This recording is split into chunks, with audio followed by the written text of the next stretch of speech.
Hello प्यारे बच्चों, कैसे हैं आप सभी? बढ़िया हैं। तो चलिए, आज की अपनी इस क्लास में आपका स्वागत है। आज की क्लास में हम लोग पढ़ने वाले हैं एक छोटा सा टॉपिक जिसका नाम है पे अटेंशन। क्या पढ़ेंगे हम लोग? Pay attention. पे अटेंशन को हिंदी में हम लोग बात करेंगे तो हिंदी में इस तरीके से लिखेंगे, ध्यान देना। इसका मीनिंग निकलेगा ध्यान देना, ध्यान दो। अब हमको ये टॉपिक कैसे समझ में आएगा कि क्यों हमको पढ़ाते, कहाँ इसका यूज होता है, या फिर हम किस प्रकार से इसका यूज करते हैं। तो देखिए, इसमें हम लोग इसका यूज करेंगे वो ये है कि जैसे हमारे जो एल्डर्स होते हैं, हमारे बड़े होते हैं, या फिर हमारे जो टीचर्स होते हैं, हमारे क्लास टीचर्स, या फिर हमारे जो भी लोग हमें जो कुछ समझाते हैं, वो हमें राय देते हैं, सलाह देते हैं, कुछ सजेशंस देते हैं। कैसे सजेशन देते हैं? जैसे आप आपको सलाह देंगे, तुम तो अपनी पढ़ाई पर ध्यान दो, ऐसा हम लोग बोलते हैं। अब इसमें एक सेंटेंस और हम प्लस करेंगे थोड़ी देर बाद में, हम इसको समझ लेते हैं पहले। तुम तो अपनी पढ़ाई पर ध्यान दो, तो इसकी इंग्लिश हम लोग पे अटेंशन से बनाएंगे। ये हमारे लिए एक नया टॉपिक है आज के लिए, पे अटेंशन। तो हम लोग इसकी इंग्लिश किस प्रकार से बनाएंगे? देखिए, सब्जेक्ट यू, इसमें हम लोग जस्ट लगा कर, यू जस्ट पे अटेंशन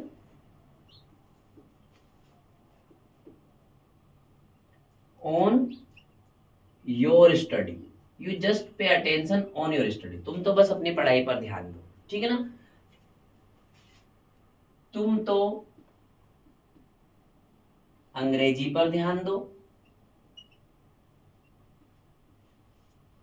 तुम तो अंग्रेजी पर ध्यान दो। बोलते हैं ना हम लोग, हमारे बड़े हमको राय देते हैं तब क्या बोलते हैं? तुम तो अंग्रेजी पर ध्यान दो। इंग्लिश किस प्रकार से बनाएंगे इसकी? You just pay attention on English, तुम तो इंग्लिश पर ध्यान दो।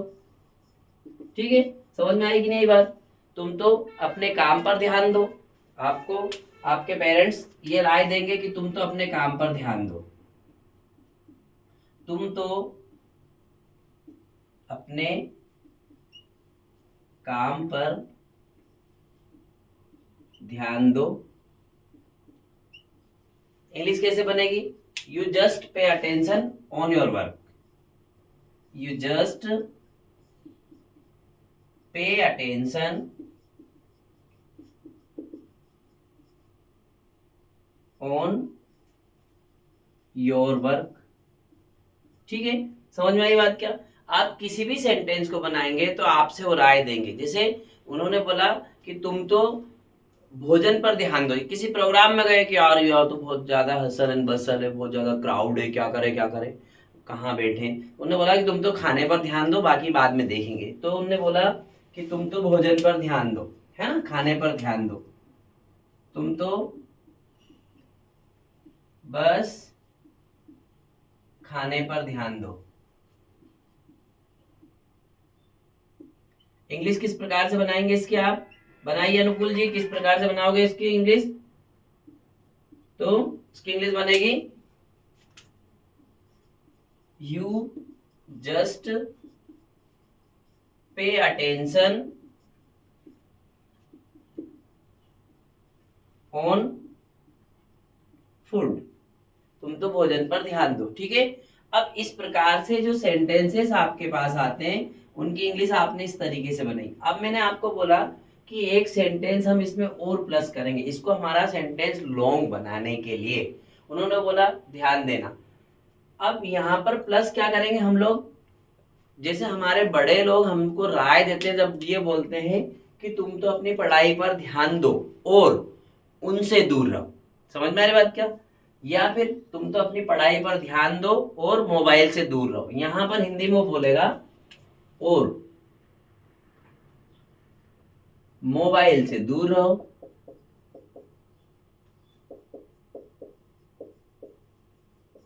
एक ऐसा सेंटेंस आएगा। ठीक है ना? तुम तो अपनी पढ़ाई पर ध्यान दो और मोबाइल से दूर रहो। तो इंग्लिश किस प्रकार से बनाएंगे, you just pay attention on your study and, यहाँ एंड और के लिए एंड लगाएंगे, एंड यहां हम इसमें एक वर्ड और जोड़ देंगे, एंड स्टे अवे,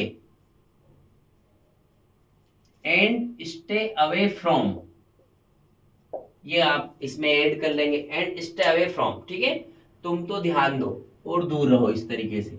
तो ये हमारा एक नया जो टॉपिक है उसमें हम प्लस कर लेंगे, हमारा जो सेंटेंस वो अच्छा बनाने के लिए, कन्वर्सेशन थोड़े लॉन्ग चलने के लिए।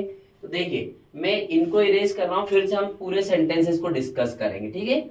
जैसे उन्होंने बोला कि तुम तो अपनी पढ़ाई पर ध्यान दो और मोबाइल से दूर रहो, तो इंग्लिश किस प्रकार से बनाओगे आप भैया, you just pay attention on your study and, आगे आएंगे ना, एंड स्टे अवे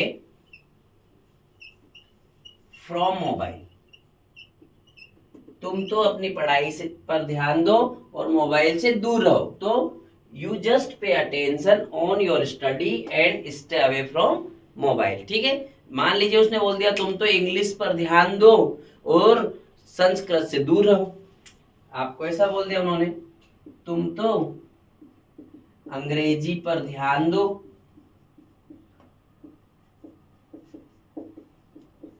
और संस्कृत से दूर रहो, तो इंग्लिश कैसे बनाएंगे आप, you just pay attention, you just pay attention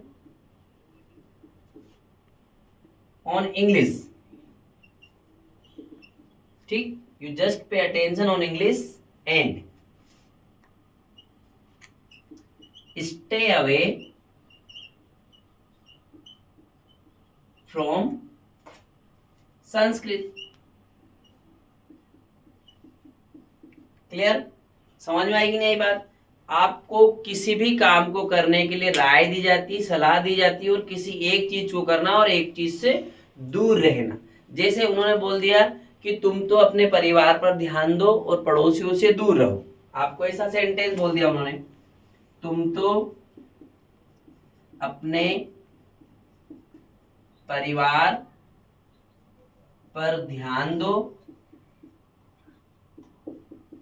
और पड़ोसियों से दूर रहो,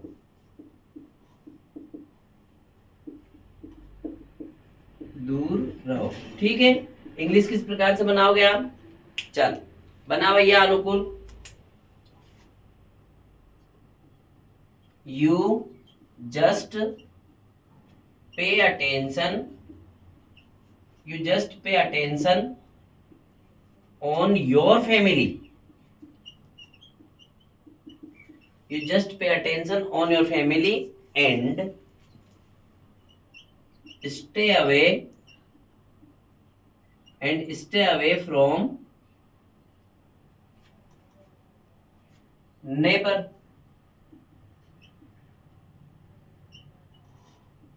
and stay away from neighbor, ठीक है। तुम तो अपने भविष्य पर ध्यान दो और मोबाइल से दूर रहो, ऐसा उन्होंने बोले, तुम तो अपने करियर पर ध्यान दो, है ना, तुम तो करियर पर ध्यान दो और मोबाइल से दूर रहो, ऐसा उन्होंने बोला। तुम तो अपने भविष्य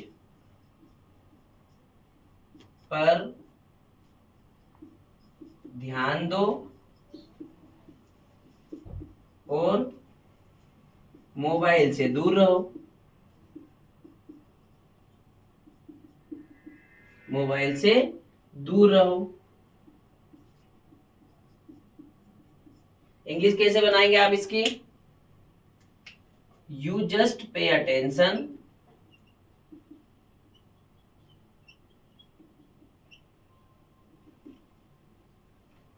on your future, on your future, career भी लिख सकते हैं, फ्यूचर भी लिख सकते हैं, ठीक है ना, यहाँ पर भविष्य लिखा इसलिए उन्होंने फ्यूचर लिख दिया। You just pay attention on your future and stay away from mobile, ठीक है। किसी भी प्रकार के सेंटेंस की आप इंग्लिश बनाएंगे तो pay attention and stay away from का यूज आप लोग करते रहेंगे। इसका यूज करके आप इनकी इंग्लिश बना सकते हैं। ये स्ट्रक्चर बहुत ही सिंपल है, आप इसकी मदद से किसी भी सेंटेंस की इंग्लिश बना सकते हैं। तो चलिए मेरे साथ लोग आप लोगों को इंग्लिश बनाना है। जैसे उन्होंने बोला कि तुम तो अपनी साइकिल पर ध्यान दो और उसकी बाइक से दूर रहो, आपको राय देते बड़े, तो you just pay attention on your bicycle and stay away from his bike. Yes, तुम तो मैथ्स पर ध्यान दो और सोशल साइंस से दूर रहो। You just pay attention on mathematics and stay away from social studies. ठीक है ना। तुम तो अपने परिवार पर ध्यान दो और बुरे लोगों से दूर रहो। क्या बोलेंगे? You just pay attention on your family and stay away from bad people. ठीक है। तुम तो अपने भाइयों पर ध्यान दो और दोस्तों से दूर रहो, तो क्या बोलेंगे? You just pay attention on your brothers and stay away from your friends. Understand? all the sentences are very easy, you can make easily, and then you can speak the sentences with the help of this structure. It is very easy structure for you. You can easily speak the sentences. Understand? You have to try, and when you will try to speak some sentences, automatically the English sentence will come out from your speak organs, from your mouth, from your brain. If you try, whenever you will try to speak some sentences, you will definitely speak many example. I ensure that you will be able to speak English in front of many people. I guarantee to you. Understand? If you try, firstly you will have to try to speak sentence, and then definitely you will be able to speak English. मैंने जितने भी structure पढ़ाए हैं, मैं उन्हीं का बीच में use करते हुए आपको इंग्लिश बोलने के लिए फोर्स करूंगा, मोटिवेट करूंगा। उनकी मदद से आप इंग्लिश बोल सकते हैं। ये जो स्ट्रक्चर है, बहुत सरल सरल स्ट्रक्चर्स मैं पढ़ा रहा हूँ, ये स्ट्रक्चर बहुत मदद करेगा आपको। तुम तो अपने काम पर ध्यान दो और उससे दूर रहो। तुम तो इस पर ध्यान दो, उससे दूर रहो। तुम तो फिजिक्स पर ध्यान दो, बायोलॉजी से दूर रहो। तुम तो मैथ्स पर ध्यान दो, बायोलॉजी से दूर रहो। तुम तो बायोलॉजी पर ध्यान दो, केमिस्ट्री पर से दूर रहो। किसी भी काम में एक चीज पर ध्यान देना, पे अटेंशन करना एंड स्टे अवे फ्रॉम। जो वर्ड आपको चेंज करना उसको आप इजीली चेंज कर सकते हो। तो सब्जेक्ट में यू से बोला, अब हम we just pay attention on our work, हमें तो अपने काम पर ध्यान देना and stay away from them, उनसे हमें दूर रहना। बहुत सरल सा स्ट्रक्चर है। क्या मैंने ये पढ़ाया आपको समझ में आया? उम्मीद करता हूँ आपको टॉपिक समझ में आया होगा। यदि आपको ये क्लास मेरी अच्छी लगती है तो मेरी क्लास के वीडियोस को आपको लाइक शेयर सब्सक्राइब करना है और ज़्यादा से ज़्यादा अपने दोस्तों से बोलना है कि इसको पढ़ना है, अपने नोट्स को कंप्लीट करना है। Then you will have to try to speak. Okay, आज के लिए इतना ही। All the best.